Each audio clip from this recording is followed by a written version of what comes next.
ಖಾತೆ ಮಾಡೋದಿತ್ತು 50,000 ಕೇಳ್ತಾರೆ ಸರ್. ಯಾವತ್ತು ಯಾವತ್ತಿಂತ ನಾವೆಲ್ಲ ದುಡ್ಡನ್ನ ಕೇಳಿ ಬೆಳಗ್ಗೆಯಿಂದ ನಿನ್ನ ಮೇಲೆ ಇದು ಅಮಾಯಕ ಹೆಣ್ಮಕ್ಳು ಸುಳ್ಳು ಸರ್. ಇದು ಹೈಕೋರ್ಟ್ ಅಲ್ಲಿ ಕೇಸ್ ಹಾಕೊಂತಾರೆ. ಒಂದೇ ಸೈಟ್ ನಾನು ಹೇಳ್ರಿ ನಿನ್ನ ಮೇಲೆ ಬೆಳಗ್ಗೆಯಿಂದ ಎಷ್ಟು ಕಂಪ್ಲೇಂಟ್ ನಾನೇ ಇಡೀ ಕ್ಷೇತ್ರದಲ್ಲಿ ನಿನ್ನ ಮೇಲೆ ಬಂದಂತ ಕಂಪ್ಲೇಂಟ್ ಇಲ್ಲೂ ಬಂದಿಲ್ಲ. ನೀನು ನನ್ನ ಕ್ಷೇತ್ರದವ್ರು ಕೇಳಿಲ್ಲ. ನಿನ್ನ ಮೇಲೆ ನನಗೆ ಗೌರವ ಪ್ರೀತಿ ಅಭಿಮಾನ ಇತ್ತು. ಬಟ್ ಇವತ್ತು ಜನ ಸಮಸ್ಯೆ ಹೇಳ್ತಿರೋದು ಕೇಳಿದ್ರೆ ನಿಜವಾಗ್ಲೂ ಹೇಳ್ತಾ ಇದ್ದೀನಿ, ಈ ಮಣ್ಣಲ್ಲಿ ಹುಟ್ಟಿದ್ಯಾ, ಈ ಮಣ್ಣಲ್ಲಿ ಗಾಳಿ ನೀರು ಬೆಳಕು ಕುಡಿತಾ ಇದ್ಯಾ, ದೇವರು ನಿನ್ಗೆ ನೀನ್ ಇವಾಗ ಮಾಡ್ತಾ ಇರೋ ಕೆಲ್ಸಕ್ಕೆ ಒಪ್ಪಲ್ಲ ನೋಡಿ.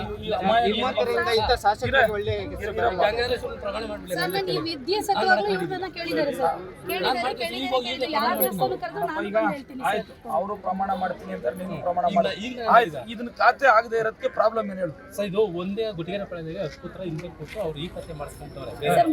ಇವ್ರು ಈ ಕೊಟ್ಟವ್ರೆ. ಈ 3 ವರ್ಷದಿಂದ ಬಂದು ಮಾಡ್ಕೊಡಿ ಅಂತ ಬಂದ್ರು. ಅದು ಆಲ್ರೆಡಿ ಈ ಖಾತೆ ಆಗುತ್ತೆ. ಅಂದ್ರೆ ಬೇರೆ ಪೊಸಿಷನ್ ಹೋಗಿ ಖಾತೆ ಮಾಡಿಸ್ಕೊಂಡು ಅಂದಾಗ ಇವ್ರು ಅವರು ಸೇರಿ ಇಬ್ರು ಹೈಕೋರ್ಟ್ ಹೋಗ್ಯಾರ ಈ ವಿಚಾರ ಸರ್. ಜಿನಿಯಾನಿಟಿ ಯಾರ್ದು ಅಂತ ಚೆಕ್ ಮಾಡಕ್ಕೆ. ಹೌದು ಸರ್. ಈ ತಾಲೂಕ್ ಪಂಚಾಯತಿ ಕೋರ್ಟ್ ಅಲ್ಲಿ ಹಾಕಿರೋ ಕೇಸ್ ಇಲ್ಲ, ಹಾಕಿಲ್ಲ. ಇವ್ರು ಡೈರೆಕ್ಟ್ ಹೈಕೋರ್ಟ್ ಹಾಕ್ತಾರೆ. ಆಯ್ತು, ಹೈಕೋರ್ಟ್ ಕೇಸ್ ನಡೀತಾ ಇದ್ದಾರೆ ಸರ್. ಒಂದು ನಿಮಿಷ ಮಾತಾಡ್ತೀನಿ ಸರ್. ಇವರು ಅಲ್ಲಿ ಯಾರ್ದು ನಿವೇಶನದಲ್ಲೂ ಇಲ್ಲ ಸರ್. ಅಲ್ಲಿ ಖಾಲಿನೇ ಇದೆ ಈಗಲೂ. ನಾವು ಇವ್ರನ್ನ ಕರೆದು ಅಲ್ಲಿ ಯಾರು ಬರುತ್ತೆ ಇದು ಅಟ್ಲೀಸ್ಟ್ ಕರೆಕ್ಟ್ ಆಗಿ ಅಳ್ಕೊಡಿ. ಇವ್ರು ಒಂದ್ಸರಿ ಮಾತ್ರ ಬಂದು ಸರ್ ಈಗಲೂ ಇದೆ. ನಮ್ದು ಹಕ್ಕುಪತ್ರದ ನಂಬರು, ನಮ್ಮ ಖಾತೆ ನಂಬರು ಪರ್ಫೆಕ್ಟ್ ಆಗಿ ನಮ್ಗೆ ಕೊಟ್ಟಿರೋ ಹಕ್ಕುಪತ್ರಕ್ಕೆ ಮ್ಯಾಚ್ ಆಗುತ್ತೆ. ಇವ್ರ ಖಾತೆ ಮಾಡ್ಕೊಟ್ಟಿರೋದು ಸರ್ವೆ ನಂಬರೇ ಬೇರೆ ಇದೆ, ಸೈಟ್ ನಂಬರೇ ಬೇರೆ ಇದೆ. ನಮ್ಮದು 100% ಕರೆಕ್ಟ್ ಆಗಿ ಅವಾಗ ಆಗಿಲ್ಲ ಸರ್. ಅವಾಗ ಆಗಿಲ್ಲ.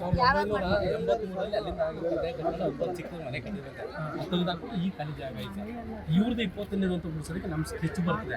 ಸ್ಕೆಚ್ ಎಲ್ಲೂ ಒಂದು ಕೆಲಸ ಮಾಡೋ ಮತ್ತೆ ಏನು ನನ್ನ ಹೆಸರು ಶಶಿಕಲಾ ಸರ್. ಈಗ ನಾನು ಆಫೀಸಲ್ಲಿ ಇರ್ತೀನಿ. 2 ದಿವಸ ಕಳೆದಾದ್ಮೇಲೆ ಇಒ ಕರೆಸ್ತೀನಿ, ಸಿಡಿಒನು ಕರೆಸ್ತೀನಿ. ಅದೇನಾಯ್ತು ಡೀಟೇಲ್ ಚೆಕ್ ಮಾಡಿಸೋಣ. ನಿನಗೆ ಕೋರ್ಟಲ್ಲಿ ಇದ್ದಾಗ ಇವ್ರ ಬಗೆಹರಿಸಕ್ಕೆ ಸಾಮಾನ್ಯವಾಗಿ ಆಗಲ್ಲ. ಅದು ಬಿಟ್ಟರೆ ನಿಮ್ಗೆ ಆಲ್ಟರ್ನೇಟಿವ್ ಆಗಿ ಏನು ಸಹಾಯ ಮಾಡ್ಬೋದು ನಾನು ಮಾಡ್ತೀನಿ. ಬಾ ಆಫೀಸ್ಗೆ ಬಂದು ಭೇಟಿ ಮಾಡಿ. ಇದೇ ಸೈಟ್ಗೆ ಖಾತೆ ಮಾಡ್ಕೊಡ್ತೀವಿ ಅಂತ ಬ್ರೋಕರ್ ಒಬ್ರು 3 ಲಕ್ಷ ಅಮೌಂಟ್ ನನ್ನ ಹತ್ರ ತಗೊಂಡಿದ್ದಾರೆ ಸರ್. ಹಿಂಗ 13 ವರ್ಷದಿಂದ ಅಲ್ದಿದ್ದೀನಿ ಗೌರ್ಮೆಂಟ್ ಕೆಲಸ ಇವ್ರಂತವ್ರು ಮಾಡದೇ ಇರ್ಬೋದು. ಅಧಿಕಾರಿಗಳು ಕೆಲಸ ಲೇಟ್ ಮಾಡ್ತಾರೆ ಅಂತಾನೆ ನಾನು ಪ್ರತಿ ತಿಂಗಳು 1 ಅಥವಾ 2 ಜನಸ್ಪಂದನ ಕಾರ್ಯಕ್ರಮ ಮಾಡ್ತಾ ಇದ್ದೀನಿ. ಜನಸ್ಪಂದನದಲ್ಲಿ ಅರ್ಜಿ ಕೊಟ್ಟವು ಹೆಚ್ಚು ಕಡಿಮೆ 90 ಭಾಗ ಅಲ್ಲೇ ವಿಲೇವಾರಿ ಮಾಡ್ತಾ ಇದ್ದೀನಿ ವಿತಿನ್ 15 ಡೇಸ್ ಅಲ್ಲಿ. ಇವತ್ತು ಜನಸ್ಪಂದನ ಮಾಡಿದ್ರೆ ಇನ್ನೆಷ್ಟು ಯಾವಾಗ ಜನಸ್ಪಂದನ ಮಾಡ್ತೀನಿ ಅಷ್ಟರೊಳಗಡೆ ಎಲ್ಲ ಕ್ಲಿಯರ್ ಮಾಡ್ತಾ ಇದ್ದೀನಿ. ನೀವು ನನ್ನ ಗಮನಕ್ಕೆ ತರೋದು ಬಿಟ್ಬಿಟ್ಟು ನೀ ಹತ್ರ ಕಾಸು ಜಾಸ್ತಿ ಇಲ್ಲ ಸರ್. ಕೂಲಿ ಕಾರ್ಮಿಕ ಈ ತರ ಮೋಸ ಹೋಗ್ತಾರ ಸರ್. ಅಧಿಕಾರಿಗಳು ಕರೆಕ್ಟ್ ಆಗಿ ಸಿಗ್ತಾರೆ ಇರಮ್ಮ. ನಾನು ಆಫೀಸಲ್ಲಿ ಇದ್ದಾಗ ನಿಂದೆಲ್ಲ ಡಾಕ್ಯುಮೆಂಟ್ ತಗೊಂಬ. ಇವಾಗ ಹೇಳ್ತೀನಿ, ಪಿಡಿಒನು ಕರೆಸ್ತೀನಿ. ನಿನ್ಗೆ ಏನ್ ಸಹಾಯ ಮಾಡ್ಬೇಕೋ ಮಾಡ್ತೀನಿ. ಆಫೀಸಿಗೆ ಬರ್ರಿ. ಆಫೀಸಿಗೆ ಬನ್ನಿ ಮಾತಾಡ್ತೀನಿ.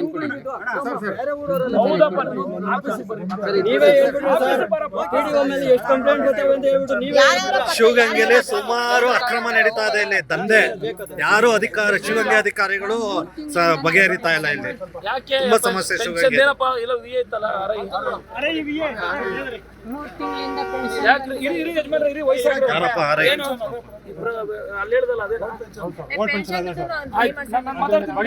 ಸಮಸ್ಯೆ ಮಾತಾಡ್ತೀನಿ.